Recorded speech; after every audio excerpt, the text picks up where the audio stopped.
Good afternoon, everyone. My name is Anna, and today I'm going to be talking about the historical evolution of civil law, or more specifically, first I'm going to be talking about what civil law actually is and how it is distinguished from this other branch of law called common law, and what were some main turning points in the evolution of civil law. And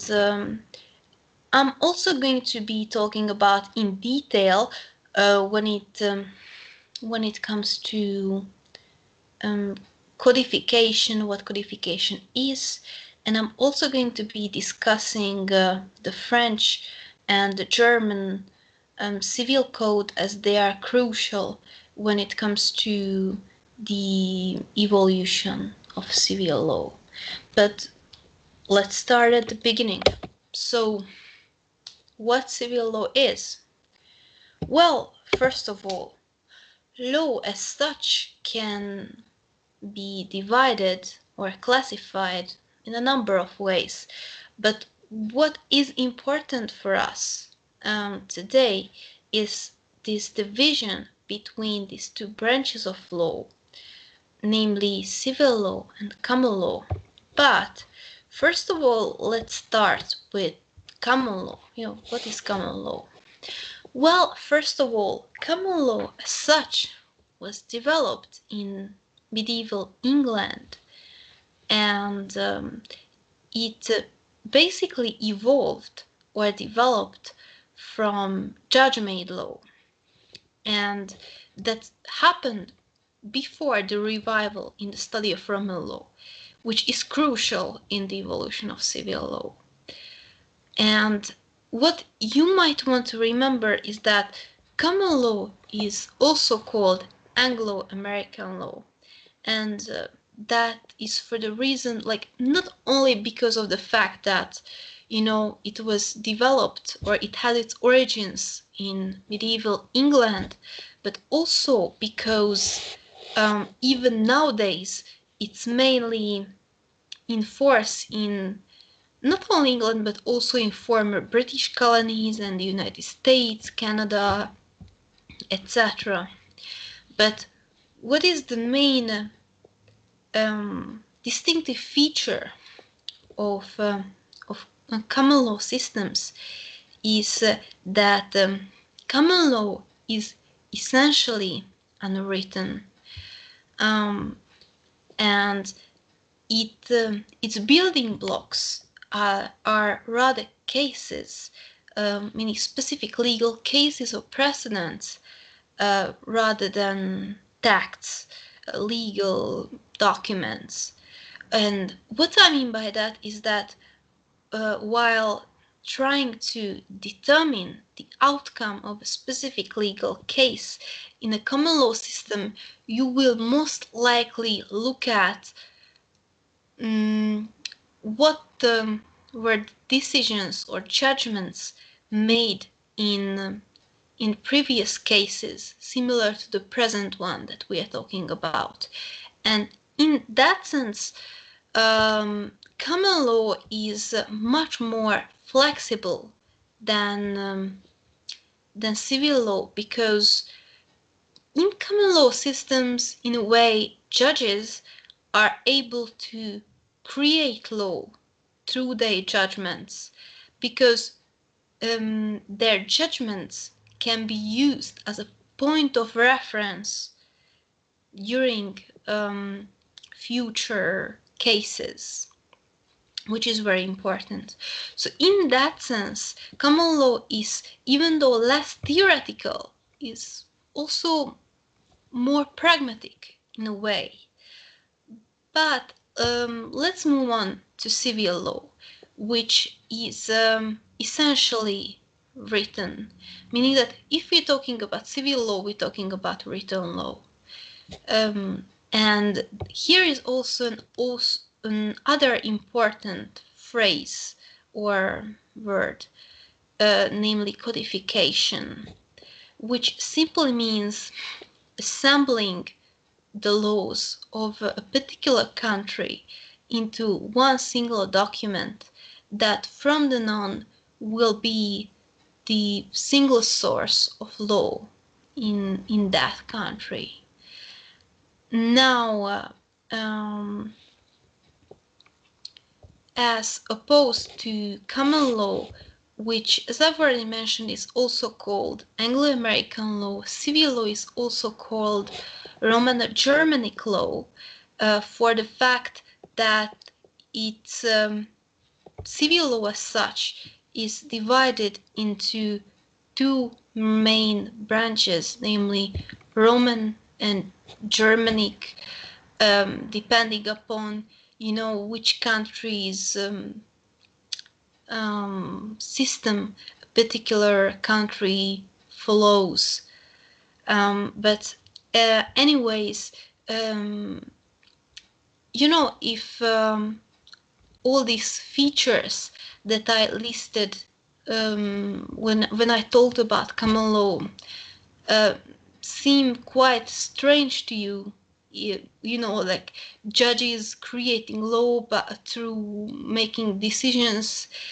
if it sounds strange to you, it's completely okay, because we live in a civil law system.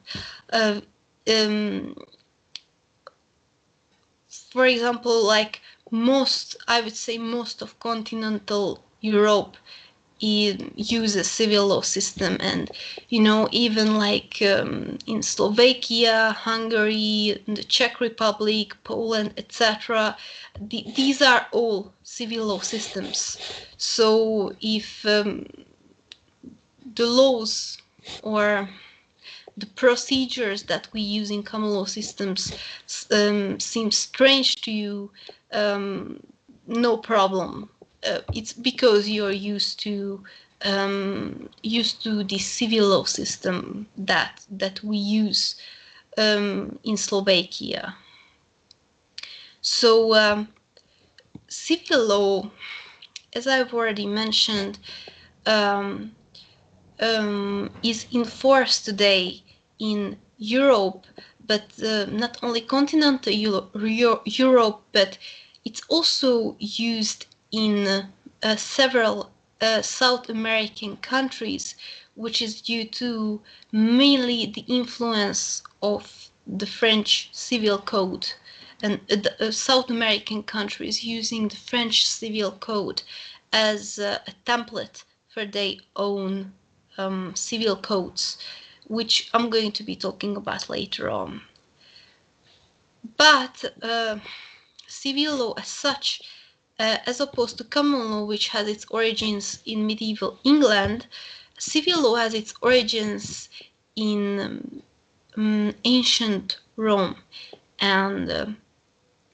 what's exceptionally important in the development of civil law is the Eastern Roman Empire, and particularly Justinian's Code, which I'm going to be talking about later on. But anyways, in a way, civil law is more theoretical than common law. Again, it relies on written law, written statute, and in a way it's a bit less pragmatic. But anyway, let's move on and discuss the rise of civil law, which, as I already mentioned, is highly connected to the ancient Roman Empire and mainly the Eastern Roman Empire. But what I'd like to mention is that the word civil law had a slightly, or rather quite different meaning in ancient Rome that it has today. What I mean by that is the fact that in ancient Rome there was a distinction made between jus civile and jus gentium, because jus civile was law that applied on jus civile was the law that applied on the territory of the city of Rome, while Jus Gentium, which could be translated as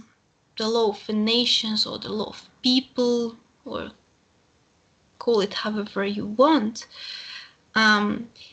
It basically applied to all the other nations living on the territory of the Roman Empire, which was huge, as opposed to Jus Civil, which applied only to the people living on the territory of the city of Rome. So that might be something you might want to remember. Anyways, in the 5th and 6th centuries, Europe was mostly dominated by Germanic people like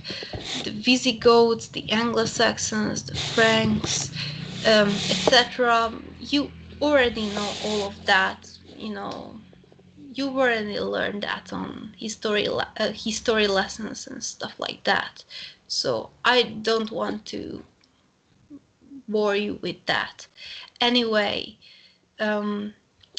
what's important on one hand is that,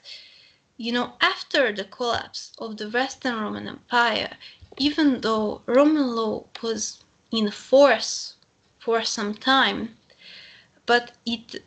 gradually started to mingle with or mix with the local customs and the customary laws of all these Germanic people like Visigoths, Anglo-Saxons, Franks, Burgundians, Lombards, etc. But what's even more important, and what's even crucial when it comes to the development of civil law, is the Eastern Roman Empire and what happened in the Eastern Roman Empire, and more specifically what the Eastern Roman Emperor Justinian did around like the middle of the 8th, not the 8th, but the 6th century CE, which was due to the fact that throughout all these centuries, the output of the leading Roman jurists and legal scientists and stuff like that became just extremely unwieldy and hard to manage and complicated. And Roman law was basically scattered throughout a number of texts, and it was not easy to see through it and to be able to interpret it. So in order to solve this problem, Eastern Roman Emperor Justinian ordered that these multiple texts be condensed into one single document, and that would from then on serve as the single source of law on the territory of the Eastern Roman Empire. And again, as I've already mentioned, this process of collecting the laws of a nation scattered throughout various documents into one single document that from then on is considered to be the sole source of law in that country is called codification, which is a crucial word when it comes to civil law. Anyways, this process of codification in the Eastern Roman Empire, ordered by Justinian, resulted in 3 books called the Corpus Juris Civilis,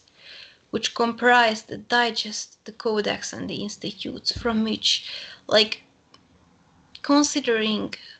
the topic of our presentation, the institutes are the most important. And the interesting thing about the Corpus Juris Civilis is, amongst many other things, is that in a way it did not achieve its final goal. And what I mean by that is that, yes, it did comprise or collect the laws of the Eastern Roman Empire, into one single document. Yes, that's true. But the goal, the final goal of all that was to make the interpretation and the everyday management of law more simple. And in that sense, it did not achieve its goal because it became exceptionally lengthy and detailed and complex and just hard to manage.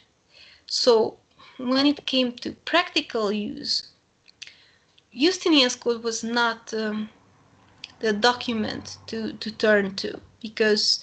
it was exceptionally hard to deal with it. But ironically, these shortcomings of this code, meaning Justinian's Code, later on turned out to be its greatest strength. What I mean by that is that around the end of the 11th century,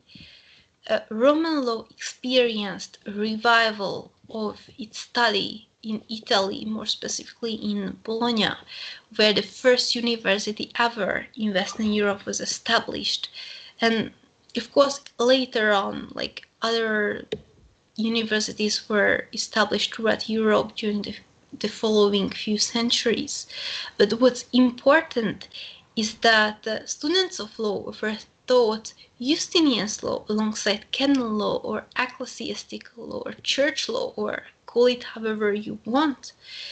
And that was for one specific reason, namely that even though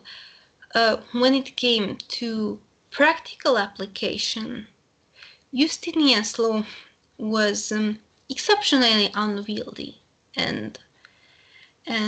hard to manage, hard to deal with it, because it was just too complex, too lengthy, too detailed, whatever. But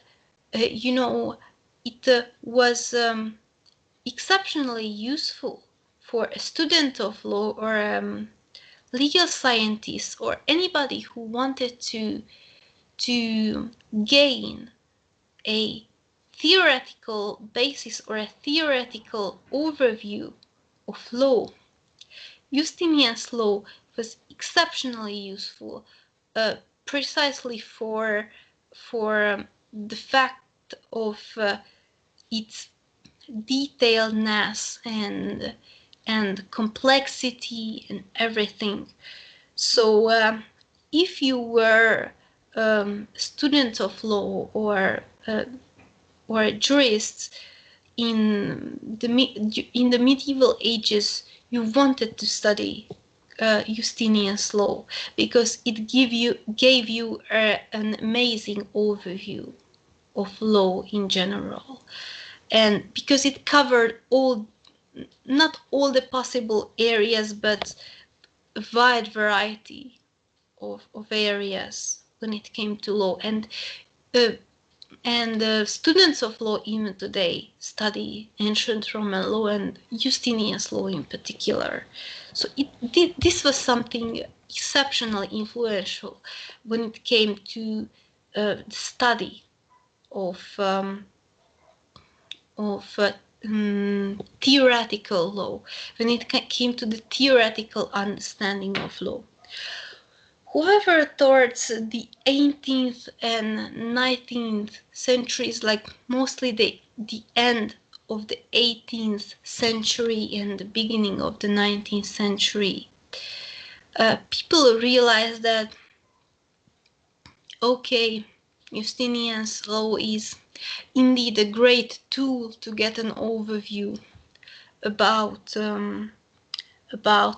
the theory of law. But when it comes to the practice, the practical side of law, we need something that's more concise, more precise, more effective, more simple, more something shorter. And there were several attempts made to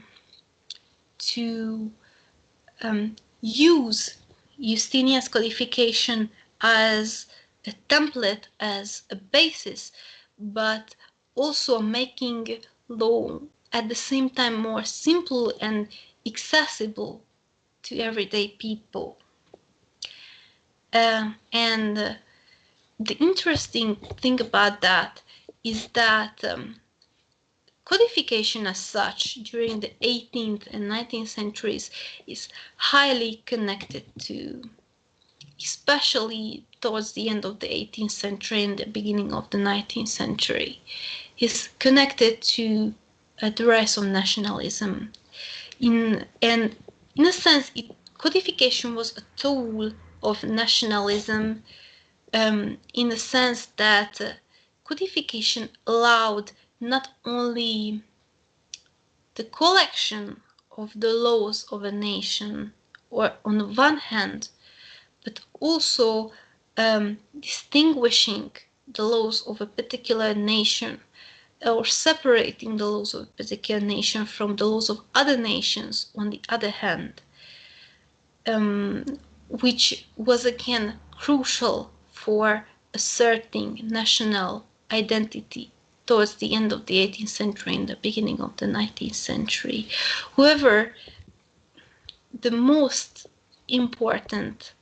and the most famous and influential of all of these attempts was most likely the one made by Napoleon, which resulted in the Napoleonic Code, or the French Civil Code, which was adopted in the year of 1804, and which was influential and famous not only because of the person of its promoter, meaning Napoleon, but also because it was revolutionary in a lot of ways. It used Justinian's Code as a template or as a basis, but at the same time it also strived for simplicity and being easily understandable and usable by everyday people, and bringing law closer to the people. And so it's no wonder that many other nations use the Code Civil de Français as a template or basis for establishing or creating their own civil codes. So, as I've already mentioned, what was interesting about that was that it did not rely on previous French laws, but it took Justinian's 6th century codification as a basis, and exceptionally the institutes, because as you already know, the Justinian's codification comprised the digest, the codex, and the institute. So it was constituted of 3 books, one of which was the Institutes, which in particular highly influenced the creation of the French Civil Code, which was used by many other nations that used the French Civil Code as a template in order to, which pursued some legal reforms in order to modernize and defeudalize their countries, like, for example, many Middle East and Latin American countries did. And of course, we don't really have the time and the space to discuss all the similarities between the Napoleonic Code and the Code of Justinian, and in that the Book of the Institutes. But what I wanted to show you is that just by looking at the basic structure of Justinian's code and the Napoleonic code, you can see how much, the Napoleonic code took the institutes of the Code of Justinian as a basis. What I mean by that is that in the institutes of the Code of Justinian, law is divided into the law of persons, things, and actions, while in the Napoleonic Code, law is divided into the law of persons, property, again, persons, same thing, things, property, same thing, acquisition of property, actions, and civil procedure, which was later on moved into a whole other code in the year of 1806, but I don't think that's something you need to know. Anyways, just by looking at the structure, the basic structure of these two codes, you can see how much the Napoleonic Code relied on the Code of Justinian and considered and took the Code of Justinian as a basis. Anyways,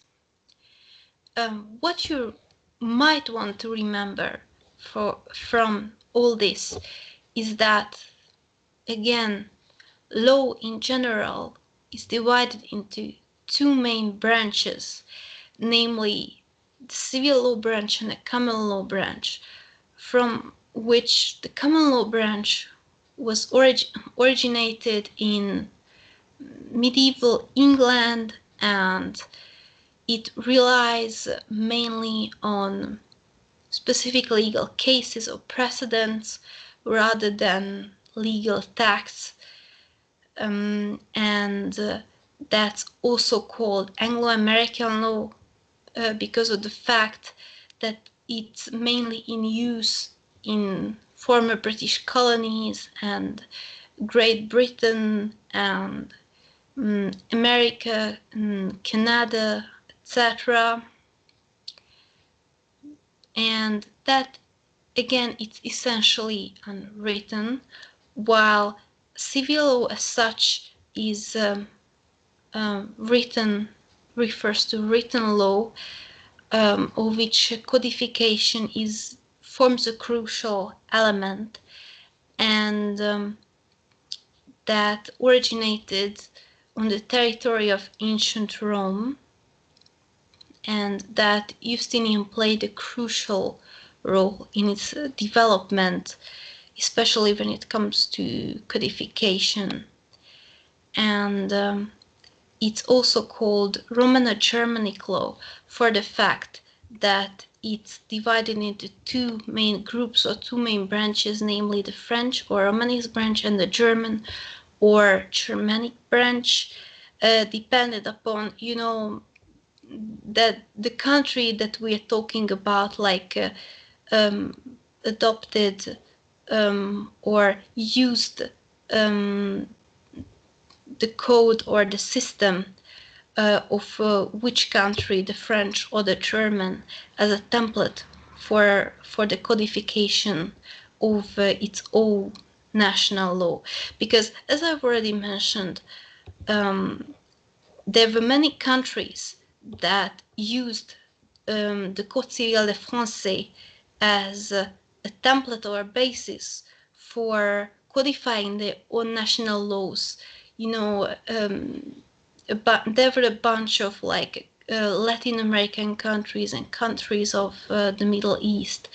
etc. So it was highly influential code. But there were other countries that followed the Germanic school, or that used the Germanic code,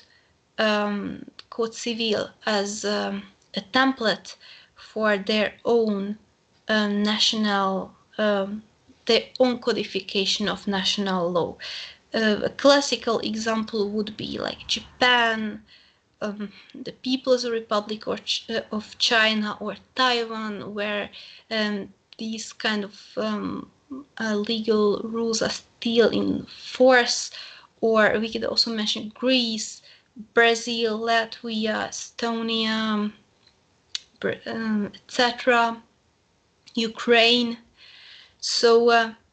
the French and the German are basically form the two main branches of civil law. These are the two main branches to which civil law evolved. And for that reason, I'm also going to be discussing the German civil code, which was also highly influential, called the BGB, abbreviated as the BGB, which, as I've already mentioned, was considered as an example or template by several other countries like Brazil, I've already mentioned Japan, China, South Korea, Ukraine, etc., a large number of countries. But what's interesting about that is that, similarly to the French civil code, it also regulates the law of persons, property, family, inheritance, etc. But it also has an introductory chapter in it, which in a way contains regulations that apply to all these other following chapters, like it also regulates the law of persons, property, family, inheritance, etc. So this first chapter in the BGB is highly important, for it provides in a way an interpretation for the all other parts of the German civil code. But anyways, again, what you want to remember is that, just to sum it up, is that law in general is divided into civil law and common law, and civil law is further divided into French or Romanist and German or Germanic law, for the fact that that civil law developed through these two distinct branches, and there were many countries that were influenced by the French civil code, and there were many other countries that were influenced by the German civil code and considered that as a template. And I think that's all you need to know or want to know. So now I'd just like to thank you for your precious attention, and I just hope that you did not find that boring, because I know that you are not law students, so it's not something that you have to be interested in. But anyways, I hope that that you found something in it that that was interesting for you, that you did not know, and now you suddenly became interested about. And overall, I just wish you good luck with your studies and everything, and bye.